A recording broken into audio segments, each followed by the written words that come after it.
tous et bienvenue dans ce 11e épisode de podcast de la chaîne d'Émaillez-moi. Je suis Christelle, une tricoteuse du nord-est de la France, plus précisément dans le sud de l'Alsace, et je suis absolument ravie de vous retrouver aujourd'hui. Vous pouvez me retrouver sur les réseaux sociaux Ravelry et Instagram sur le pseudo d'Émaillez-moi si vous en avez envie.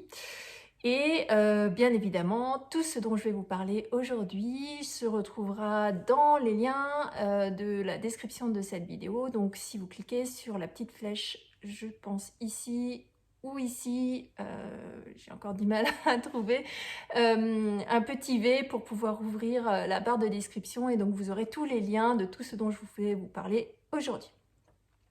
Donc au programme, aujourd'hui on aura un podcast tout à fait classique, projet terminé, projet en cours.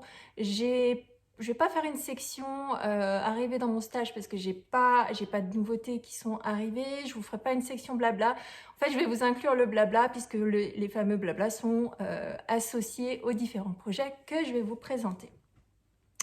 Avant de commencer, j'ai quand même juste une petite information où je suis assez contente et je voulais le partager avec vous.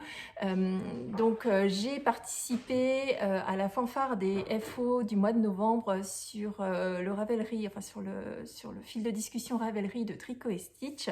Et j'ai eu la grande chance d'être tirée au sort par Christelle. Donc j'ai gagné un écheveau de Cozy Seasons qui est son coloris du mois d'octobre si je me souviens bien. Je vous le montrerai quand je l'aurai reçu. Je ne l'ai pas encore reçu. Christelle doit le teindre dans les prochaines semaines. Alors c'est pas pressé. Je sais qu'elle est très très occupée. Il y a deux salons qui arrivent. D'ailleurs, il y en a un à l'heure où je vous parle qui est en cours. Mais je vous montrerai. Je lui réserve une place de choix. J'ai pas encore tout à fait décidé. J'en ferai un Charles à un écheveau, mais je sais pas encore lequel. Mais je pense plutôt en fonction de ce que l'écheveau va donner en réel, je le mettrai peut-être en jacquard dans un pull à langue avec Anna qui s'appelle Marieke. Donc voilà, assez de blabla, on va passer tout de suite aux différents projets et donc je vais vous montrer mon projet terminé de la semaine. Alors attention, c'est un petit projet mais il est réalisé dans le cadre de quelqu'un. Alors, donc mon premier projet et mon seul projet terminé de la semaine, c'est un tout petit projet. Donc un projet que je réalise dans le cadre d'un CAL qui a été lancé par Christelle, encore une Christelle, de la chaîne Rêver sa vie en couleur et qui est en fait un CAL qui va se réaliser tout au long de l'année et qui consiste à réaliser 12 décorations de Noël pour notre sapin 2022. Donc c'est pour celles qui connaissent les boîtes de bas où on met nos chaussettes dedans. Donc c'est le même principe, sauf que chaque mois on va tricoter une petite décoration et on va le mettre dans une boîte. Et en décembre, quand viendra le temps d'installer notre sapin, on sortira la boîte et on pourra installer nos 12 décorations tricotées, donc 12 petites décorations fait main. Donc, première étape pour moi, ça a été de choisir une boîte. Donc, moi, j'ai fait très original. J'ai choisi une boîte à gâteaux que j'ai et qui habituellement dans l'année reste vide et qui se remplit seulement au mois de décembre avec les petits gâteaux de Noël que je fais à ce moment-là. Donc, comme elle est vide, elle va être pleine pendant 11 mois de mes petites décorations de Noël. Et à Noël, les décorations sortiront de la boîte et je pourrai mettre mes décorations dedans. Donc voilà, une boîte toute simple à gâteau. Alors, ma première décoration de Noël, alors je vais en profiter aussi pour utiliser pas mal de restes que j'ai de laine par-ci par-là. Donc ma première décoration, je l'ai fait dans une laine de chez Rico, en l'occurrence Rico Baby, dans leur base Dream Decay en uni, qui est en fait un reste de laine de mon pull lilet que je vous avais présenté, il me semble, dans le 2e ou le 3e épisode de podcast. Si jamais vous ne l'avez pas vu, je vous mettrai, alors là ou là, un lien vers le podcast en question. Donc c'est une laine qui est très douce, qui qui est très blanche et qui est en grammage DK. Et donc j'ai réalisé une petite étoile qui est épaisse et donc rembourrée à l'intérieur, qui se tricote avec des aiguilles. Alors en l'occurrence, j'ai utilisé des aiguilles double pointe de 3 mm. Alors le patron, c'est... alors commençons. Elle s'appelle Stjarna. Stjarna, qui veut dire étoile, hein, tout simplement dans une langue, je pense, du nord de l'Europe. Je ne sais pas exactement laquelle, et je ne vais pas m'avancer. La créatrice, ou du moins celle qui a émis le patron, s'appelle Carolina Ekerdal. C'est un patron gratuit, par contre c'est un patron en anglais, mais qui est extrêmement facile à suivre. Voilà. Le patron propose 2 modèles. Donc je ne sais pas si vous voyez, mais au milieu, moi j'ai une espèce de dessin d'une deuxième étoile qui est redessinée. Et donc vous avez les arêtes de l'étoile et une deuxième partie avec... voilà. Donc vous avez soit l'étoile avec les arêtes, soit l'étoile tout simplement totalement en jersey entre les deux parties. Donc au choix, dans le patron. Donc moi je vais préférer une étoile qui soit beaucoup plus taillée à la serpe, on va dire. Si on peut appeler ça taillée à la serpe. La petite partie du haut, c'est tout simplement une petite chaînette réalisée au crochet. Mais vous pouvez vous faire plaisir en mettant des rubans ou voilà, faites-vous plaisir, une petite chaîne de métallique ou des perles, enfin voilà, vous pouvez mettre tout ce que vous voulez, voilà. Donc c'est une étoile qui se monte comment? Alors je peux vous en parler parce que c'est gratuit, il suffit d'aller voir le patron, donc pour rappel les liens sont en dessous. Oh là, j'ai le soleil qui vous fait des jolis rayons de lumière. Bon, faudra faire avec. Donc l'étoile se monte avec un montage provisoire à peu près à ce niveau-là. Donc hop, vous faites un pentagone. 1, 2, 3, 4, 5, pentagone, exactement. Donc, avec vos 5 aiguilles, en l'occurrence double pointe, ou alors vous montez en provisoire en rond. Vous partez vers le centre, donc vous ramenez toutes vos mailles avec un jeu de diminution. Donc ici, cette bande-là est réalisée avec une diminution double. Donc tous les rangs, finalement, vous faites une diminution sur chacune des arêtes. Et quand vous arrivez au bout, vous passez 2 fois votre fil dans les mailles qui vous restent et vous tirez bien fort, vous rentrez le fil et donc ça vous fait ce petit rond qui retrouve un peu comme les bonnets, comme la couronne des bonnets.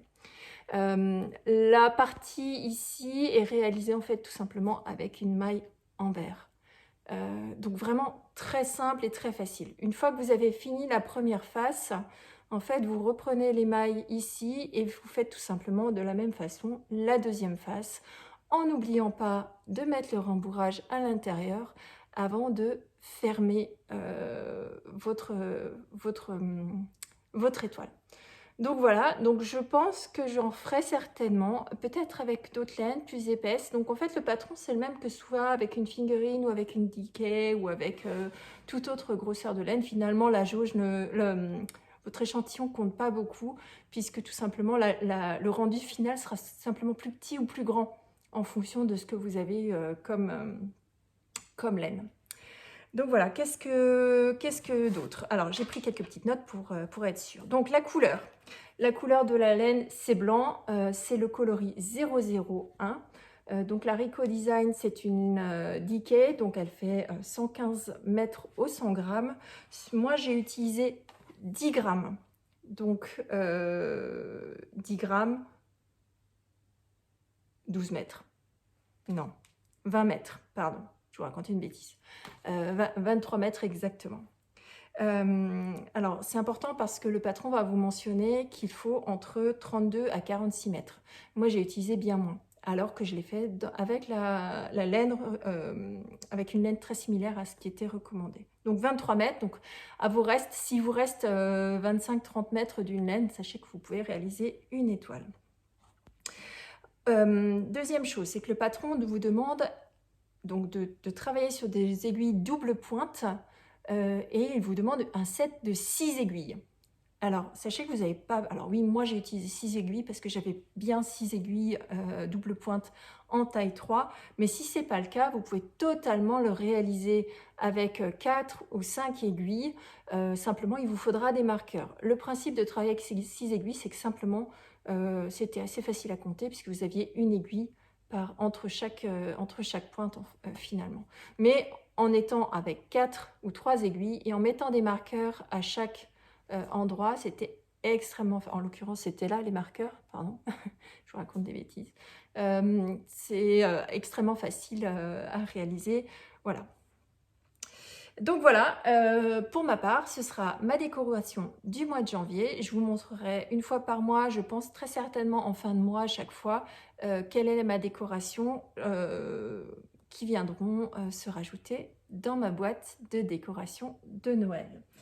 Avant de finir, j'ai oublié de vous donner le hashtag, parce qu'il y a un hashtag, donc le principe c'est de publier ces modèles sur Instagram, en y incluant le hashtag créé par Christelle qui est, et je vais vous l'écrire en bas de l'écran, boîte déco sapin 2022. Et donc, si vous voulez la taguer, elle s'appelle Rêver cette vie en couleur sur Instagram. Donc, pareil, je vais vous mettre son pseudo Instagram ici. Donc, si jamais vous voulez vous rejoindre, on est déjà plusieurs à l'avoir rejoint. Voilà, ça fait toujours plaisir d'avoir des petites décorations fait main. Et puis, n'hésitez pas à aller voir son blog. Elle a fait une très jolie boule, son blog. Son Instagram, elle a fait une très très belle boule de Noël décorée, c'est très joli. Donc voilà pour mon seul et unique projet terminé du jour. Vous allez voir pourquoi, parce que finalement mes projets en cours, j'ai 3 pulls sur mes aiguilles, mais ça je vous en parle tout de suite.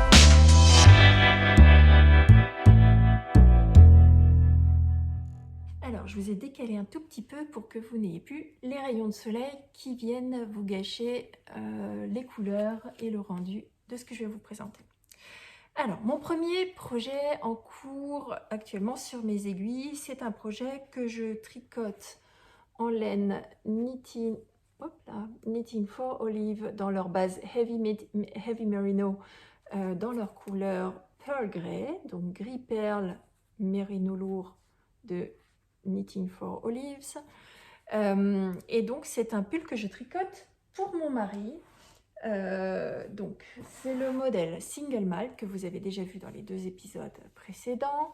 Un modèle qui se tricote en top down, donc dans une laine qui est un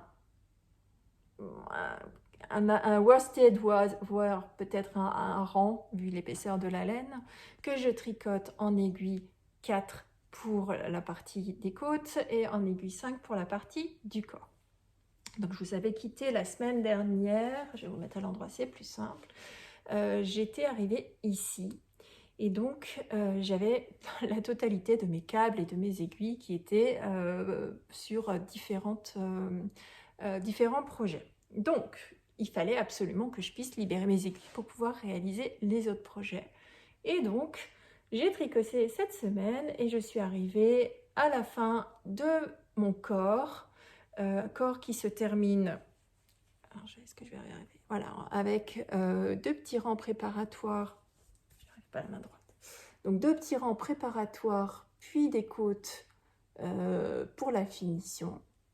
Pour ma part, j'ai rajouté un petit quelque chose à la fin, mais ça rendra mieux au blocage, donc j'ai fait une petite transformation pour pouvoir réaliser un rabattage tubulaire et garder une bonne élasticité pour mon mari. Donc voilà, j'ai eu quelques retours de vous. Alors j'ai des retours qui sont un peu différents en fonction. Donc j'ai des personnes qui me disent que cette laine, parce qu'elle est un petit peu rêche, je vous en avais parlé la dernière fois, c'est une laine qui s'adoucit au blocage. D'autres m'ont dit qu'elle restait relativement rêche. Donc à l'heure actuelle, j'espère que celles de vous qui m'ont dit que ça s'adoucissait ont raison et que ça s'adoucira un petit peu. Bon, pour l'instant, je suis très contente du rendu.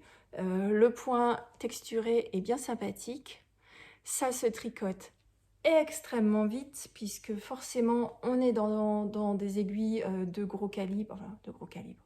On est sur des aiguilles de 5, donc à 5 ça veut dire que grosso modo à chaque fois que vous faites un rang, vous faites un demi-centimètre. Oui c'est ça, un demi-centimètre, ah, pas tout à fait mais presque un demi-centimètre. Donc forcément ça va vite.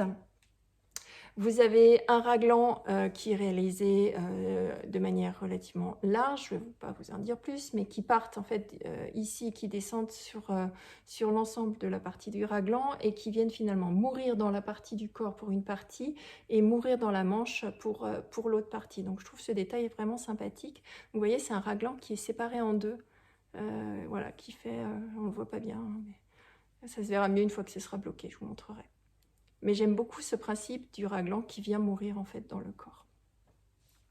Donc voilà, donc mon objectif c'est de pouvoir réaliser les manches. Je ne sais pas si j'arriverai à faire une manche ou les deux cette semaine. J'ai mon mari qui trépigne d'impatience de le mettre. Forcément il fait très froid chez nous, les températures sont négatives. On est au mois de janvier, encore quelques jours, mais on est encore au mois de janvier. Donc voilà, il est possible que j'ai un inspecteur des travaux finis ou en tout cas un contremaître qui viendra me dire « Oh là là, single malt en priorité, s'il te plaît, madame ». Donc voilà, donc je vous en dirai plus certainement la semaine prochaine. Je ne vais pas vous en parler plus maintenant. J'ai hâte de savoir effectivement quel va être le comportement de la laine au blocage. Je ne la connais pas du tout. Voilà, en tout cas, je suis très contente de la couleur aussi. Je pense que je vous en avais déjà parlé, mais c'est une couleur qui est légèrement chinée. Est-ce que va faire le point?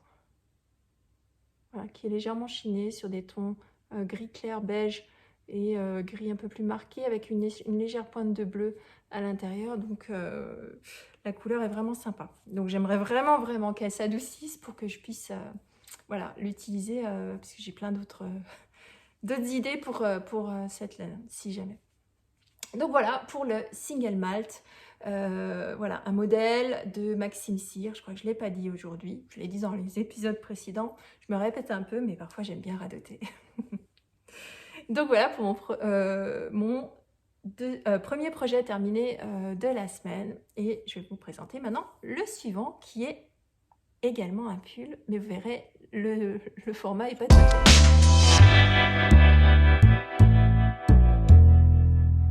Alors, mon deuxième projet en cours, c'est également un pull, mais par contre que je réalise pour un bébé. Donc entre mon mari et le petit bébé, il y a quand même un sacré écart de taille et voilà. C'est un pull, alors le patron en premier, c'est un pull, donc déjà c'est un patron gratuit sur Ravelry en anglais, alors qui est plus un patron tuto, puisque c'est pas une créatrice, c'est tout simplement une dame qui s'appelle Maggie Van Buiten, qui est, il me semble, une anglaise, et qui, parce qu'elle ne trouvait pas de pull à capuche pour un bébé totalement sans couture, a décidé de créer son propre patron et de le mettre à disposition gratuitement. Donc encore une fois, je vous le mets dans les liens de la description. Donc le patron s'appelle Seamless Baby Hooded Pullover, donc en gros, en traduit, un pull à capuche sans couture pour un bébé, grosso modo. C'est un pull que je réalise en drops alpaga. Alors quelqu'un m'a demandé je crois sur la précédente vidéo si la laine était douce ou non.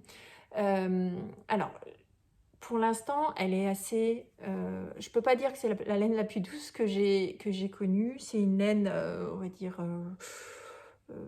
moitié rustique quand même. Par contre sur le site de Drops il la préconise pour des vêtements d'enfants, donc je pense qu'elle s'assouplira beaucoup au lavage. Je vous dirai certainement ça cette semaine parce que j'ai beaucoup avancé, vous allez voir, ça va très vite. C'est un pull qui se tricote entièrement en aiguille de 5. Donc quand on est sur une taille, en l'occurrence moi je fais une taille 1 an, en quelques heures vous avez fait le corps complet, ce qui est mon cas. La couleur, donc j'utilise la Drops Alpaga, c'est une worsted qui est 70 mètres au 50 grammes, donc 140 mètres au 100 grammes. Je ne sais pas pourquoi je vous montre ça, parce que c'est de l'autre côté que c'est écrit. Voilà, elle se tricote en 5 mm en rond. Et donc, voilà ce que ça donne. Donc, alors, j'ai oublié de vous dire, le patron, il n'est disponible qu'en 2 tailles. Donc, vous avez une taille 4-6 mois et une taille 8-12 mois. Donc moi je fais la taille 8-12 mois, sachant que ça correspond à 74-80 cm, qui chez nous en France correspond à une taille 1 an.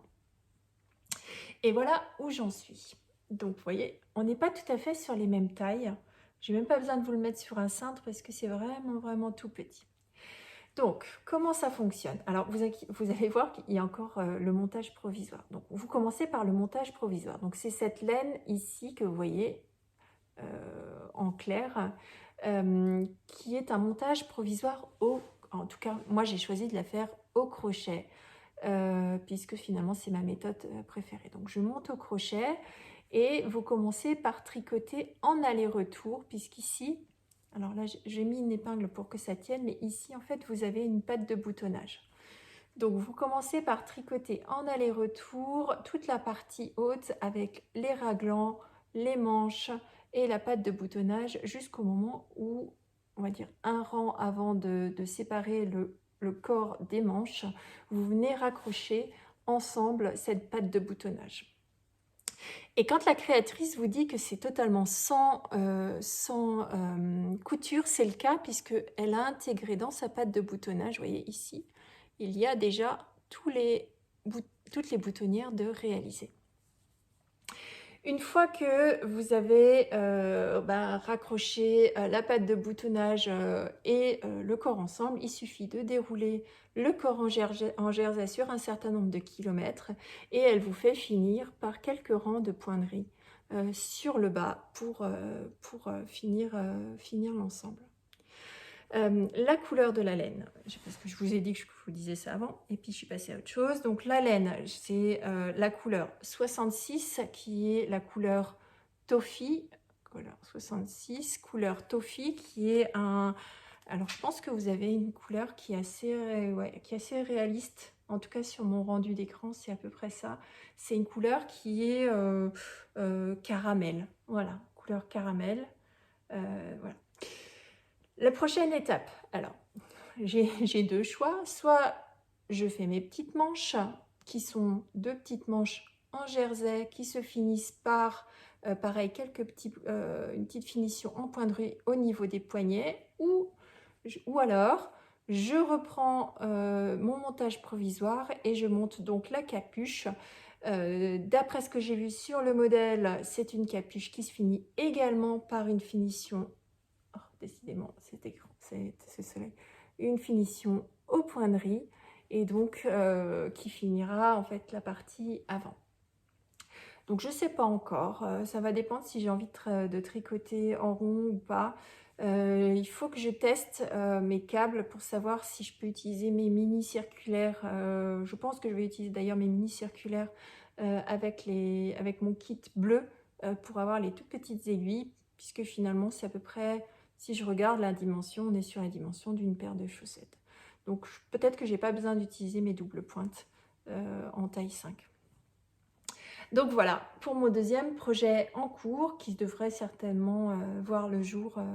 Alors c'est pareil, j'ai commandé des boutons. Vous les verrez pas la semaine prochaine, ils seront pas là, mais j'ai commandé des boutons très originaux que je vous montrerai quand ce sera entièrement fini. Donc il est possible que vous voyez l'avancée du tricot, mais que vous voyez pas enfin tout à fait la fin du projet la semaine prochaine. Verdict, savoir s'ils seront livrés ou non. Je vous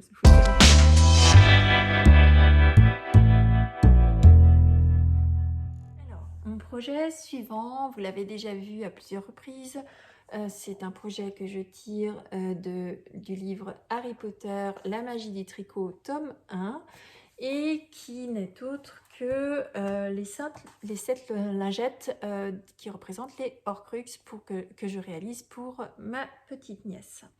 Donc, vous aviez déjà vu la lingette, alors je vais peut-être les ressortir tout simplement, la lingette représentant le serpent Nagini, vous aviez la lingette représentant le fameux grimoire, que je vous ai montré la semaine dernière. Vous aviez le fameux pendentif.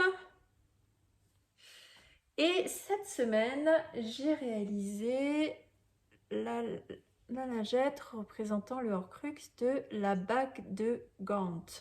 Alors la bague de Gant, c'est un des 3 Horcrux qui va être détruit dans l'un des épisodes de Harry Potter. Mais c'est aussi le seul et unique Horcrux qui est également une relique de la mort.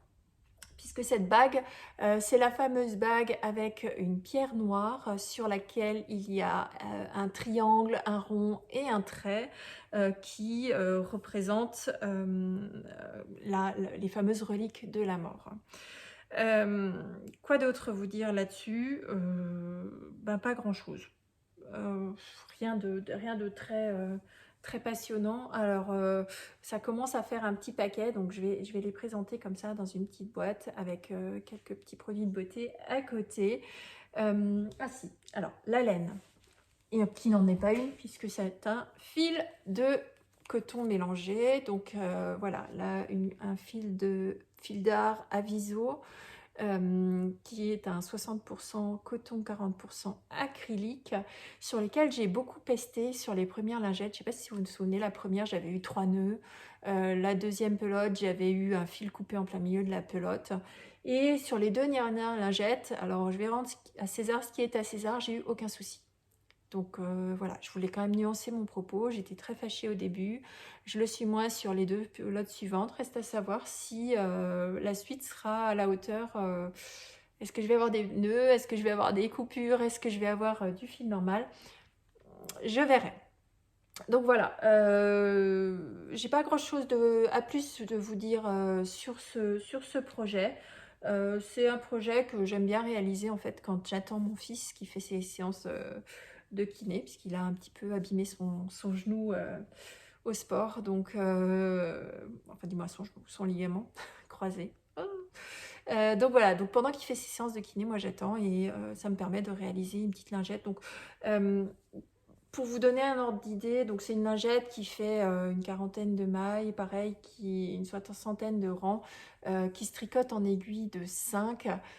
Donc forcément, aiguille de 5, 40 mailles, on monte très très vite en 1h30, 2 heures. Allez, 2 heures.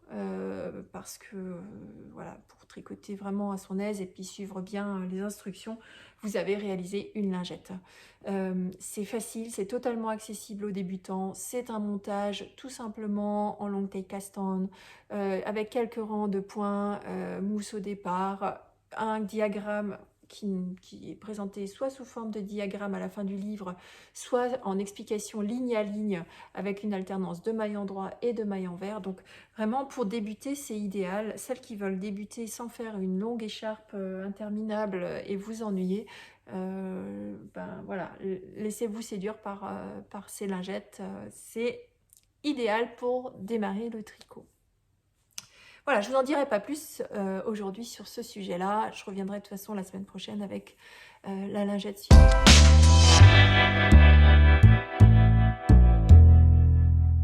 Mon projet suivant, vous l'avez aussi déjà vu, il s'agit du pull Uru Light Sweater que je réalise dans une laine de La Bien-Aimée dans sa base Cache Merino, qui est une base 75% mérino, 15% cachemire et 10% nylon pour la solidité, qui est dans le coloris Direwolf, qui est un gris nuancé, donc qui va du gris clair au gris moyen, avec une légère touche de bleu dedans, on va dire. Allez, de bleu, c'est un gris qui est assez féminin.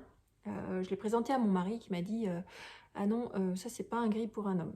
Bon, je sais pas comment il voit ça, mais en tout cas moi je vois ça neutre, enfin unisexe, mais lui il voyait ça beaucoup plus féminin. Donc, vous l'aviez déjà vu la semaine dernière, j'étais arrivée jusque là, et donc j'étais arrivée, j'avais pas séparé les manches, j'ai pu donc séparer désormais les manches. Donc là vous avez la ligne de, alors je sais pas si vous voyez, enfin si vous voyez forcément, parce que moi je le vois. Vous avez l'endroit où je change en fait, où j'alterne mes écheveaux. Ça fait une petite ligne de démarcation qui s'enlèvera hein, au blocage. Mais c'est toujours un peu frustrant ou un petit peu inquiétant quand on tricote et qu'on voit visuellement où on a changé, où on alterne les écheveaux. J'aurais peut-être dû le faire plus sur le côté, mais comme je sais que ça part lors du blocage, ça ne me traumatise pas plus que ça. Donc oui, donc j'étais arrivée ici au niveau, juste avant la séparation des manches et j'étais en stand-by, à l'arrêt, désolée, à l'arrêt puisque je n'avais pas de câble suffisamment, en suffisamment grande quantité pour pouvoir mettre mes mailles en attente. Et sur un pull adulte, j'aurais tendance à ne pas mettre moi de fil de laine parce que je trouve que ça se voit par la suite quand vous reprenez les mailles. Donc bon, voilà, donc il fallait absolument que je puisse récupérer les fils que j'avais mis en connexion sur mon single malt et donc pour ça il fallait que j'ai fini le corps. Donc d'où la grosse avancée sur le single malt et une petite avancée sur le URU. Voilà, donc j'ai fait une petite dizaine de centimètres, ce qui est pas mal finalement en soi, parce que ben, je le tricote en 3,5, donc ça monte bien moins vite que si on tricote en 5. Donc ce que j'aime moi dans cette cache merino en direwolf, c'est ces nuances de laine. Et alors comme j'alterne en plus les écheveaux, ça fait en plus encore plus de nuances, donc j'adore. La particularité de ce pull, vous le connaissez, enfin vous le connaissez, je vous l'ai montré déjà la semaine dernière, c'est son col, enfin c'est l'arrière de son col qui fait donc cette fameuse pointe qui représente le mont du Kilimandjaro, un mont du Kilimandjaro, puisque Uru c'est le nom que donnent les habitants de Tanzanie au Kilimandjaro, donc pointe qui vient après se terminer dans le dos par une ligne qui restera jusqu'à la fin du corps. Alors, l'une de vous m'a fait une excellente remarque et qui m'a fait remarquer que lorsqu'elle l'a tricoté, la partie centrale n'était pas tout à fait centrée dans sa maille. Alors, si vous, voilà, je vais l'ouvrir, ça se verra plus une fois bloqué, mais en fait, la partie que vous avez de ce côté-là, le point est plus large que de ce côté-ci. Donc, si vous regardez bien, hop, effectivement, et donc ça vient pas du tricot, ça vient tout simplement du fait que la maille centrale ici est tricotée en maille torse. Donc si vous voulez pas, si vous êtes perfectionniste, alors moi c'était trop tard, j'étais trop loin pour le reprendre et je trouve que finalement ça se voit pas non plus énormément. Mais si vraiment ça vous dérange, modifiez légèrement le patron et au lieu de faire une maille torse ici, faites une maille normale. Donc voilà. Donc j'avance, petit bout de chemin sur ce pull Uru que j'aime toujours autant. Donc avec son col cheminé que je regrette pas. J'avais longtemps hésité entre le col cheminé et le col normal. Mais finalement vraiment ce tomber dans le dos, c'est tout ce qui fait son charme. Donc j'en profite parce que sur ce pull Uru, vous voyez j'ai mon petit ici j'ai mon petit repère. Marqueur du repère des tricopines dont je voulais vous parler, puisque ce marqueur fait partie d'un kit que j'ai acheté chez elle, donc où il y avait 2 renards et 2 feuilles, et c'est de ces feuilles-là dont je voulais vous parler. Donc je vous en avais parlé déjà un tout petit peu la semaine dernière, donc je vais reprendre les feuilles, et je voulais vous montrer, donc c'était 2 feuilles identiques au départ, et donc voilà ce qui se passe aujourd'hui. Donc ça, c'est la feuille d'origine. Et voilà la feuille telle qu'elle est aujourd'hui. Donc ce que je ne sais pas, c'est si c'est le marqueur qui a eu un souci ou si c'est tout simplement moi qui avais peut-être une crème ou un produit sur les mains qui a fait que j'ai abîmé mon marqueur. Puisque finalement, quand j'ai regardé de plus près, j'ai aussi une différence de couleur sur l'arrière où j'ai un doré et puis celui-ci est devenu légèrement doré rosé à l'utilisation. Alors moi ça me gêne pas parce que hop, comme ceci, je le trouve très joli aussi. Finalement ça fait une feuille un peu blanche, bon, soit. Mais c'est vrai que j'étais bien en amour avec ces petites feuilles, avec ces dégradés de vert et de doré.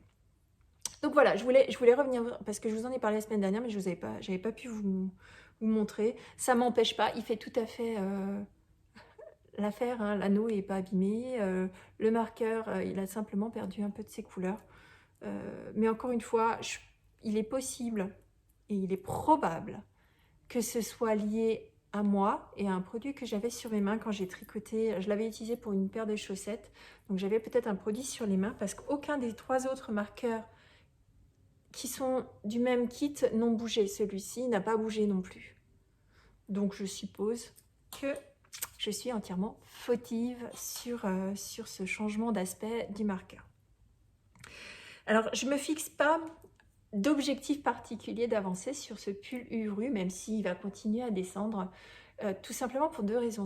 La première, c'est que cette laine, elle est tellement agréable à tricoter que finalement chaque maille, je la savoure vraiment énormément. La deuxième, c'est qu'aujourd'hui, je suis arrivée à un point où j'ai vraiment une mer de jersey, hormis ce petit détail à réaliser ici. Là, on est vraiment sur du jersey en rond pendant un certain nombre de centimètres. Donc, c'est le genre de choses que je ne vais pas prendre énormément de plaisir à tricoter en tant que en tant que tel, pardon. Mais typiquement, c'est le genre de choses que je vais tricoter le soir devant la télé. Voilà. Donc, c'est du zéro cerveau. Voilà, donc ça risque d'avancer un petit peu moins vite. Quoique j'ai quand même bien envie de le mettre cette année. Voilà, mais je veux pas non plus voilà, tricoter juste vite pour le tricoter vite. Voilà, donc vous verrez un petit peu avancer, jusqu'à quel point vous le saurez la semaine prochaine. Je vous montrerai de toute façon mon avancée, je pense, chaque semaine là-dessus. Donc voilà pour le pull Uri Sweater. J'ai oublié de dire qu'il s'agissait d'un patron de Lini Oimela, mais ça vous le savez si vous me suivez, en tout cas si vous avez vu les épisodes précédents. Un patron payant sur Ravelry, par contre un patron 100% en anglais qui nécessite quand même de comprendre un minimum d'anglais parce qu'elle vous explique à chaque fois ce qu'on va faire avant d'avoir le patron en lui-même. C'est un patron qui, somme toute, n'est pas extrêmement technique. Si vous avez déjà fait des mailles torses et des points twistés. Si c'est pas le cas, alors moi j'avais jamais fait de points twistés complets, mais par contre c'est extrêmement bien expliqué. Donc si vous voulez apprendre, faites-vous plaisir.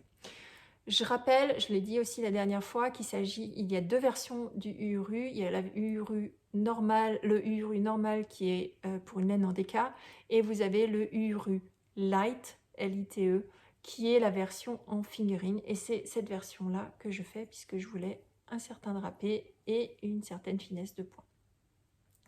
Voilà pour mon 4e objet.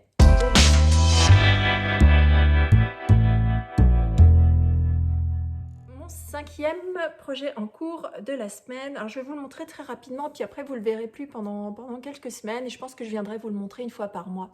C'est un projet que je vous ai présenté la semaine dernière en vous disant que ce sera mon projet en long cours. C'est donc ma fameuse couverture que j'appelle couverture Building Blocks.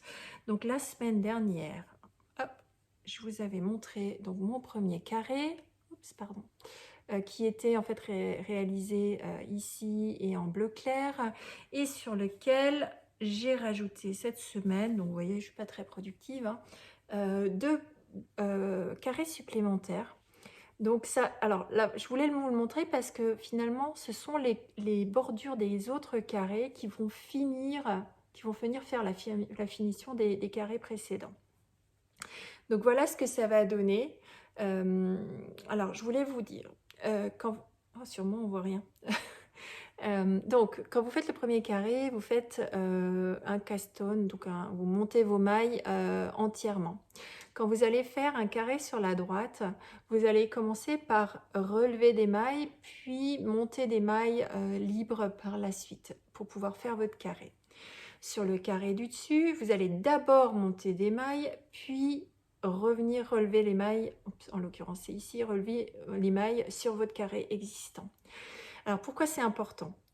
c'est important parce que si vous ne le faites pas dans ce sens-là, vous voyez la ligne diagonale que j'ai rajoutée, et c'est valable pour les couvertures de reste aussi. Si vous ne les faites pas exactement dans ce sens-là, en fait, votre rayure qui est créée par vos diminutions ne sera pas systématiquement alignée. Alors, c'est pas gênant, vous pouvez avoir une couverture avec des lignes qui vont dans tous les sens.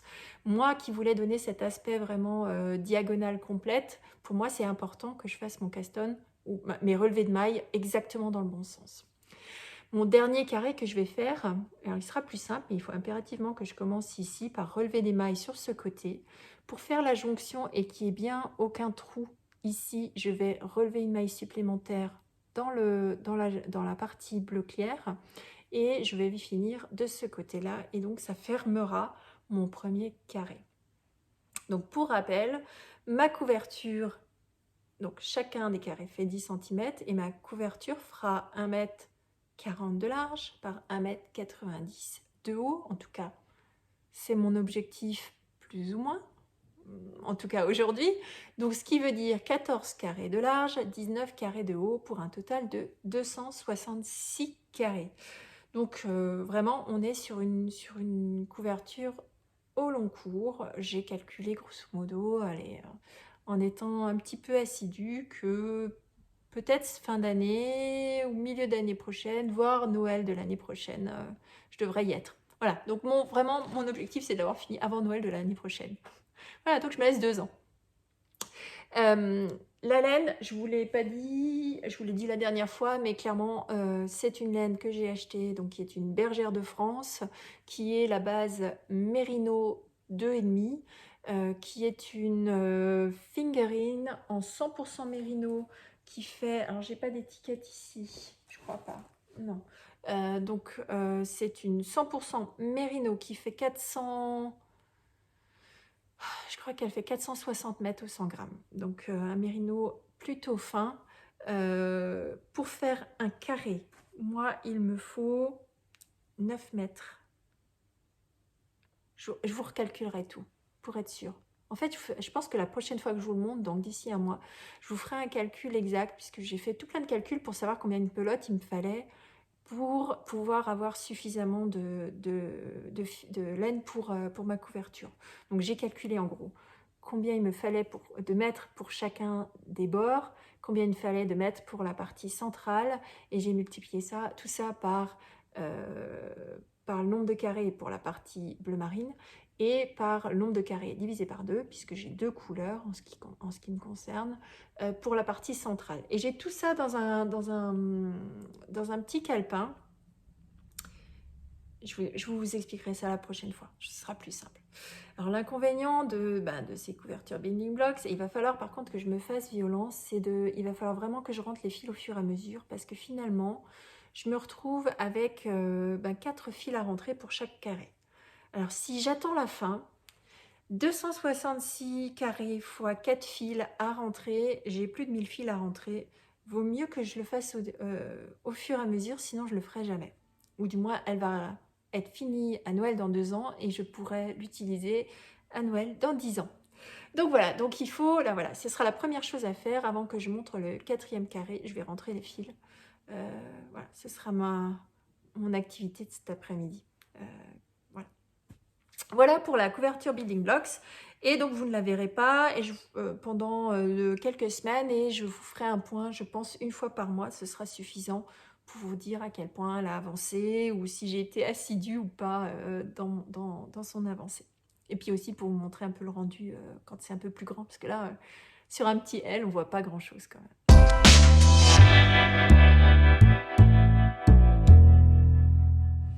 Alors, le dernier projet, alors je ne vais pas vous montrer grand-chose par contre, parce que j'ai vraiment juste fait le montage il y a quelques heures, enfin en l'occurrence quelques heures, un peu plus que quelques heures, parce que je l'ai fait hier soir, et j'ai fait que quelques rangs. Donc, j'avais des restes, alors comme nous toutes, hein, on a toutes des restes, mais il me restait des restes de fil à chaussettes que j'avais utilisé dans mon châle Chalographie, dont je vous mets l'image ici.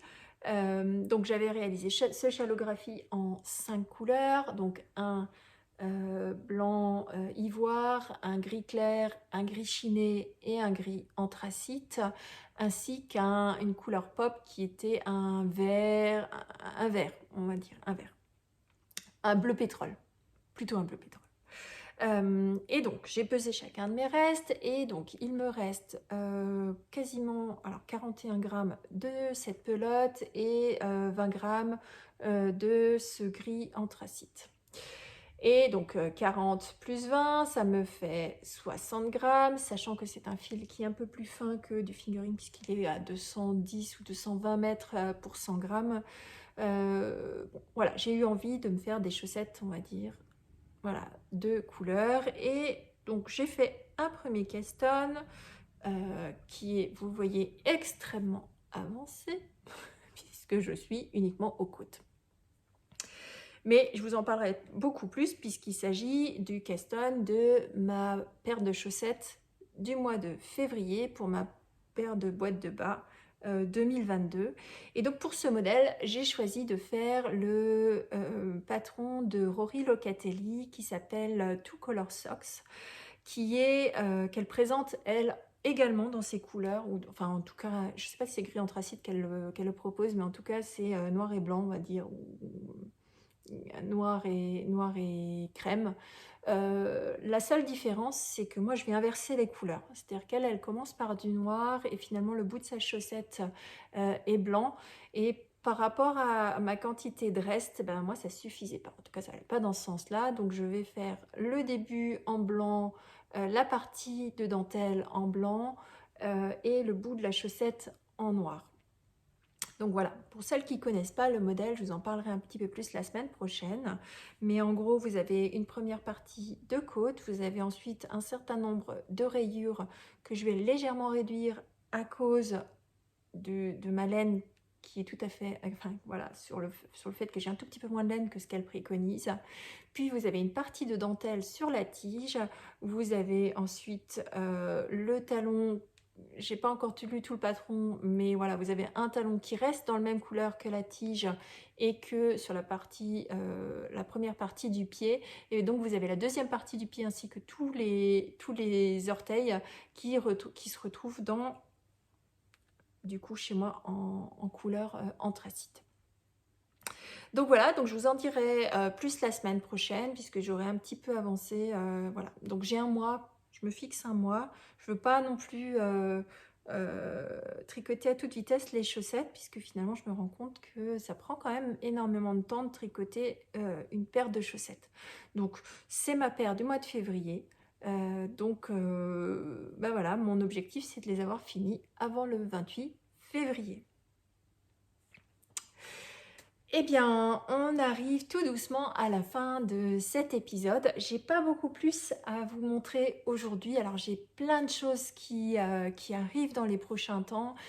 J'attends de la laine de plusieurs endroits. J'attends notamment des écheveaux de la Féfile en coloris, que j'ai pris en mérino en coloris Astrid pour faire l'un des projets que j'ai mis dans mon Make 9 qui est le pull Kaivola de je ne sais plus qui, je vous le dirai quand je le démarrerai, que je vais faire en mini-cale avec l'une d'entre vous. Et j'en suis absolument ravie, j'aime beaucoup partager. J'attends aussi des écheveaux de chaussettes. Donc je me suis inscrite au club de laine à chaussettes qui est organisé par La Vilaine. Pas la Vilaine, par Vilaine, pardon, qui est en fait un club mystère où donc vous vous inscrivez. Donc je me suis inscrite pour un trimestre. Vous recevez une indication des coloris que vous allez recevoir. Par contre, vous ne voyez pas la laine. Donc il y a quelques jours, j'ai reçu un mail m'expliquant quelle est la base, comment va être la laine, mais par contre je ne la découvrirai que lorsqu'elle sera livrée. Donc quand elle sera livrée, je vous la montrerai. J'en ai profité pour acheter quelques jolis dégradés laine dégradée, pareil pour me faire des chaussettes à moi. Je les recevrai en même temps, donc elles devraient plus tarder à être expédiées. Je les recevrai début du mois de février. Donc je vous les montrerai au fur et à mesure. En tout cas, j'ai hâte de découvrir ce coloris mystère dans cette livraison de laine. Donc voilà. Voilà, bah, je vais m'arrêter là pour aujourd'hui. Comme d'habitude, je suis absolument ravie quand vous me laissez des petits pouces en l'air et des petits commentaires. Je suis heureuse que vous soyez satisfaite et satisfait d'ailleurs de la façon dont je présente les projets. Merci beaucoup pour tous vos messages, ça me fait vraiment vraiment plaisir. Encore une fois, si vous avez des suggestions, des commentaires, des notes ou des choses que j'ai oubliées ou des choses qu'il faut rectifier, dites-le moi. Pour moi, c'est important d'amener des améliorations s'il y en a ou de corriger des choses s'il le faut. Voilà, ça me permet d'apprendre aussi, hein. Moi, c'est pas mon métier d'être podcasteuse, donc je débute. Donc voilà, donc j'ai à cœur de vous rendre quelque chose qui corresponde à ce que vous attendez. Donc voilà, pour ma part, je vais donc m'arrêter là. Je vous souhaite une très belle semaine créative. Prenez beaucoup de plaisir. Je ne sais pas si c'est le cas chez vous, mais ici, il y a un soleil absolument radieux. C'est souvent le cas en Alsace. Alors souvent, les gens pensent que parce qu'on est dans la partie nord de la France, il fait froid, il fait pas beau et voilà. En Alsace, eh ben, il fait froid en hiver. Il fait très froid souvent, bien plus froid que dans certaines autres on va dire, régions qui sont plus au nord de la France. Mais pour autant, il fait souvent très beau. Donc ce sont des froids secs, un peu comme vous vous retrouvez à la montagne quand vous allez skier. Vous pouvez parfois sortir boire un coup sur une terrasse de café et vous êtes en petit t-shirt, alors certes en tenue de ski, mais en petit t-shirt et vous n'avez pas froid. Tout simplement parce que c'est un froid sec et donc le ressenti est différent. Donc là, on est typique cette année. Alors, c'était pas le cas des années dernières, des années précédentes, mais en tout cas, cette année, on a effectivement un froid sec qui s'est installé, donc des températures un peu plus basses, puisqu'elles sont en dessous de zéro. Mais pour autant, il ne fait pas si froid. Enfin, du moins, le ressenti n'est pas aussi froid qu'il n'est en réalité.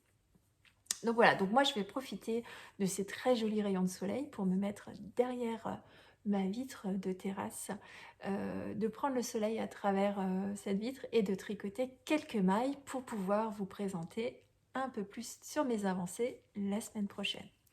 Je vous souhaite donc un très bon samedi, dimanche ou quel que soit le jour où vous me regardez, une très bonne journée et je vous dis à la semaine prochaine. Bisous, bye bye.